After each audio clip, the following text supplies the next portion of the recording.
Welcome back, folks. This is Shane. I bought my last lens for this week. This is the Sony 24-105 zoom lens. This is a constant f4 aperture. Now, before we get going, a massive thanks to Scott McKenna. He's enabled me in many ways over the years, not only to get the FX3, but also with this lens, paired with a few of the G Master lenses, and prior to that, all of the Panasonic GH5 stuff. So thanks for all your videos, mate. If you don't know Scott's channel, go check him out and subscribe. I'll link it up in the cards. Now, there's a few reasons why I went for the 24-105 over Sony's G Master 24-70. The first reason is price. This was far more affordable. It also has the optical steady shot built in, which means at the click of a button, I get great stabilization, making it perfect for the kind of run and gun shooting I'll be doing coming up next year. That steady shot comes in really handy if you're going to be doing any type of walking. I don't like using the Sony Catalyst browse software because it takes too long, and the free version also downsamples 10-bit to 8-bit. So for me, having a lens that does all of this without having to do any type of post-stabilization was a no-brainer. The second reason I bought this lens was a no-brainer. 24-105 makes it one of the most versatile lenses you can have in your bag. The third reason I purchased this is the constant f4 aperture. Again, for shooting outdoors predominantly, this is perfect. I shoot on f4 a lot of the time with my prime lenses without ND filters, so for me, this just made a whole lot of sense. Let's do a quick lens comparison between my Sony prime lenses and the zoom lens. So this is the Sony G Master f1.4 at f4. I'm shooting in S-Log3. Let's go over to the zoom. And now I'm over to the Sony 24-105 at f4. So can you see a huge difference between this and the Sony G Master f1.4? I put it up side by side so you can compare the difference. I'm yet to see this back and I'll comment at the end. And now I'm over to the Sony 35mm f1.8 prime lens. One of the benefits of this lens is you get very little focus breathing. So if you're looking for a great prime at 35mm, this lens is hard to beat in terms of value for money. I actually have Gerald Undone to blame for that one. So in terms of this particular test, we're going to compare it up against the zoom lens at f4. This is running at f4. Let's see if there's a huge difference.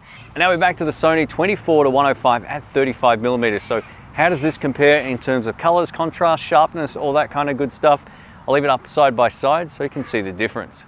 And now I'm over to the Sony Zeiss 55mm f1.8 prime lens, one of my favorite lenses for this system. This just looks beautiful at 1.8, but we're at 1.4 just to compare apples to apples here. Is there a huge difference in the sharpness? Let's switch over to the zoom and find out. And now we're back to the Sony 24-105 at 55mm to kind of replicate that of the 55mm prime lens. This Sony Zeiss is awesome. If you're looking for one great cinematic lens, this would be it. But how does this compare at f4? Given I could put this at f1.8 and get much more background blur, but as you can see now, is there much of a difference at f4 outside on a bright sunny day? Although right now I'm in the shade because I had to move quite a ways back. Another one of the huge reasons I went for the Sony 24-105 was its autofocus performance. Paired with the FX3 or A7C or whatever it is you have, it should be giving you really great eye detection autofocus speed. So this should all be working. No ND filters, still at f4 aperture priority mode. I'll do a couple more tests. We'll also try it at 50 as well.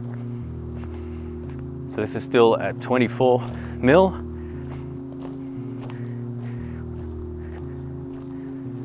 How did it go? And now I'm over to 50 now. Hopefully I'm in shot. If I'm not, I apologize. I can't see from back here, but it should be good. I think I've lined this up properly.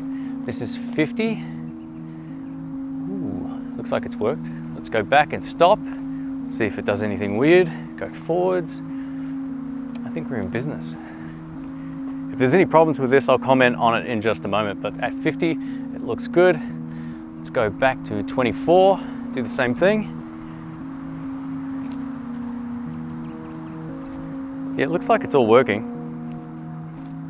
And now it's time for the good content. I'm at 105mm f4. Oh, I'm gonna have to crouch down for this one. Let's see if it still tracks my face from here.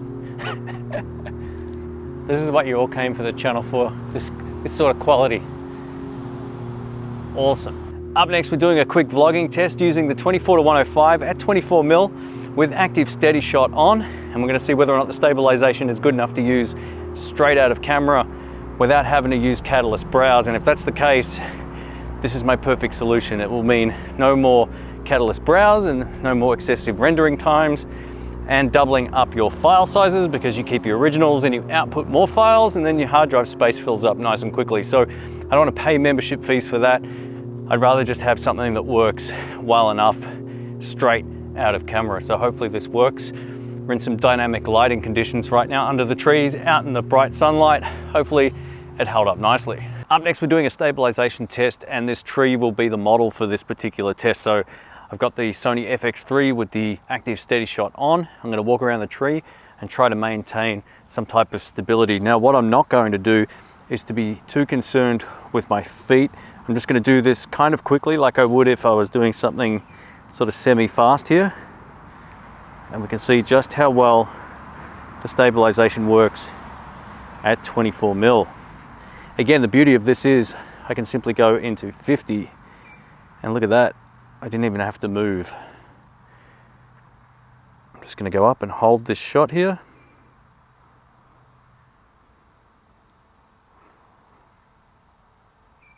Beautiful. Up next, I'm going to test out the zoom range starting at 24mm, and I'm just going to be recording and zooming towards this tree here so you can see exactly the difference. So I'm, what, two sort of decent steps away from the tree here. Let's give this one a shot. So this is 24, 35, 50, 70, and all the way in at 105. Now let's see how easy it is to go back to 24. Now that wasn't overly smooth, but hopefully the optical image stabilization at least helps here. Let's focus in on this little piece of bark here, all the way to 105, all the way back to 24, 50, 24, 70, 105, and back to 24. And now I'm shooting at 100 frames per second on the Sony FX3. What I'm going to do is get some macro shots of this grass here, and I'll slow it down just to see how it looks.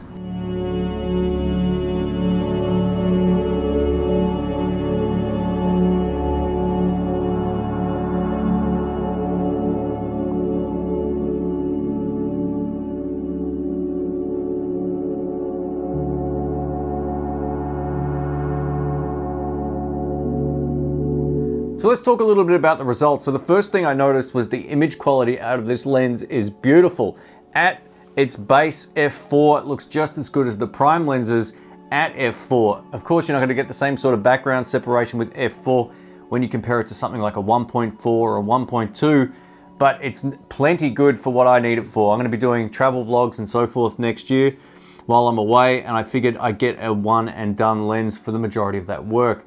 And I'm really happy with the results. So in terms of sharpness, picture quality, colors, contrast, all that kind of thing, I didn't notice a huge difference between the prime lenses and this zoom lens at f4. Let's talk about build quality. So through the magic of editing, I've now been using this for a couple of days, and I love the feel of this. It's every bit as good as the G Master just in terms of build quality. Sure, there might be some additional plastic on here where there might be more metal on the G Master, but I can't tell a difference once it's on and you're using it. It feels really good.